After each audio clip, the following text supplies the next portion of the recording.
আসসালামু আলাইকুম এভরিওয়ান, সবাই কেমন আছেন? আশা করি সবাই ভালো আছেন আর সুস্থ আছেন। তো আজকে শুরু থেকেই পুডিং নিয়ে ভিডিওটা শুরু করলাম। তো এই যে ভিডিওটা করার সময় দেখছেন আজকে পুডিংয়ের আয়োজন চলছে, কারণ আমার বাসায় বলেছিলাম না যে মেহমান আসবে, তো মেহমানের জন্যই আয়োজনটা চলছে। তো পুডিং আমি আজকে 2টা বানাবো। তো এই যে এদিকে পুডিংটা বানিয়ে ফেলছি, ক্যারামেলের উপরে 2টা দিয়ে দিচ্ছি। এখানে আমি প্রায় আধা কেজি করে 2টো পুডিং বানিয়ে নিয়েছি। আর এই যে এখানে আমি কিছু মিট বল বানাবো। এই মিট বলের জন্য সব উপকরণ দিয়ে মাংসটা ব্লেন্ড করে নিয়েছি।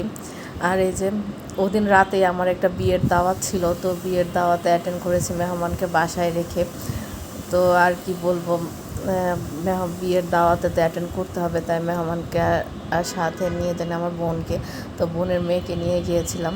আর এদিকে আমার যে বোন আমার মার বাসায় ছিল, কারণ বিকালে আমরা সবাই আমার মার বাসায় চলে গিয়েছিলাম। তো আর এই যে এদিকে আমার বাসায় সকালবেলায় ঘুম থেকে উঠেই আমার ছেলেকে আর আমার ভাগ্নিকে নাস্তা দিয়ে দিয়েছি। এদিকে আমার দুলাভাইয়ের জন্য নাস্তাটা রেডি করে নিয়েছি। তো আজকে আমি 2 দিনের ভিডিও আপনাদের সাথে শেয়ার করছি। অনেক আসলে ভিডিও সামনে আসতে চায় না। তো এই যে যেদিন কাচ্চি রান্না করেছি এটা সেই দিনের ভিডিওও করবে, যে কাচ্চিটা রেডি হয়ে গিয়েছে। বিকালবেলা এত বৃষ্টি, কয়েকদিন যে বৃষ্টি ছিল সেগুলোরই ভিডিও। তো এই বৃষ্টির মধ্যে আমাদের শখ হয়েছে ফুচকা খাওয়ার জন্য, তাই একটু আমাদের বাসার সামনে একটা মাঠ আছে, সেখানে গিয়ে সবাই ফুচকা খেয়ে আসলাম বাচ্চাদের নিয়ে। আর আমি ফুচকা মামাকে বলতেছি আপনি ফুচকা বানান, আমি একটু ভিডিও করি। তো এই যে ফুচকাটা বানানো হয়ে গিয়েছে, এখন ওরা খাবে। এরপরে ইচ্ছা হলো যে একটু চা খেয়ে আসি। আসলে কপালটাই খারাপ, কারণ ওখানে যে চা আর পাইনি, চাটা ছিল না, কারণ এত বৃষ্টিতে যে চা বানায় সে আর আসেনি। তো কী আর করার, পরে আমরা চলে এসেছি, কারণ এমনি পেট ভরা ছিল, এর জন্য আর অন্য কিছু খাইনি।